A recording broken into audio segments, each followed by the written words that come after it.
Welcome to the Great Show of Greyhounds. My name is Brian. In this episode, we get to be trackside at the Iowa Greyhound Park so that we can observe morning schooling, which is an opportunity for trainers and dogs to practice running around the track.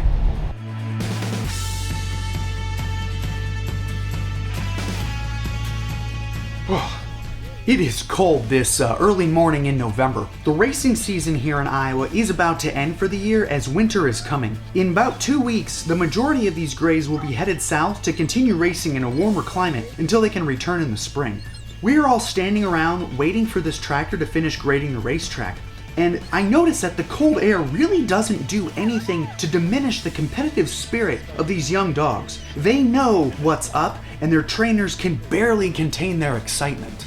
Morning schooling is not an official race. It doesn't count for anything and cannot be wagered on. Its purpose is to allow the trainers to acclimate the dogs to the oval shape of the racetrack. While they're pups at the farm, their running around in play is pretty random and chaotic. Morning schooling provides organization through repetition.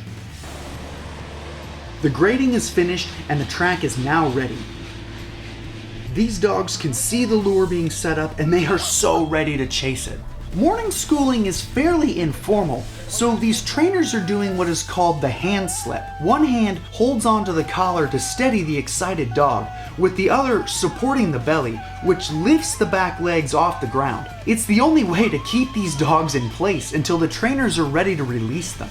Today we are trackside observing these races from the area that is called the escape turn. It's called this because this is where the lure escapes pursuit from the greyhounds at the end of a race. There are several of these practice races this morning and they're completed in surprisingly quick succession, which is perfectly fine with me because it is not warm out this morning. Hopefully my shivering does not show up in my camera work.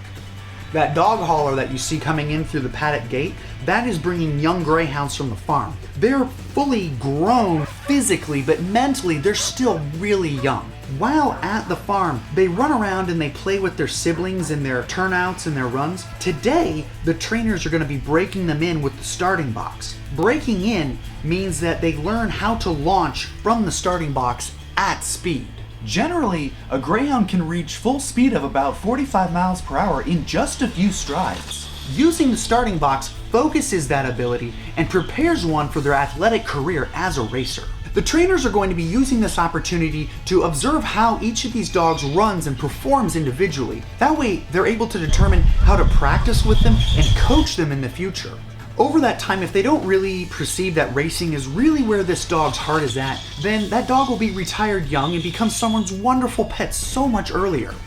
Now, it is important to note that while, yes, the trainers are physically bringing the dogs from the kennel and leading them to the track, that no one is forcing these dogs to run. They are doing this willingly as greyhounds genuinely enjoy running and chasing. It's how they play. The morning schooling simply organizes that play into an oval around the infield.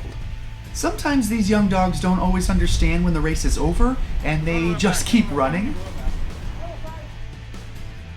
To help the dogs learn where they're supposed to finish the race, they can draw this curtain to block off the track and corral them at the end in the escape turn. The races have finished up for the morning and now it's time for us to go home, but before that we're going to head back to the kennel. Heather and I will be taking 4 dogs home with us who are retiring today instead of going south to continue racing for the winter.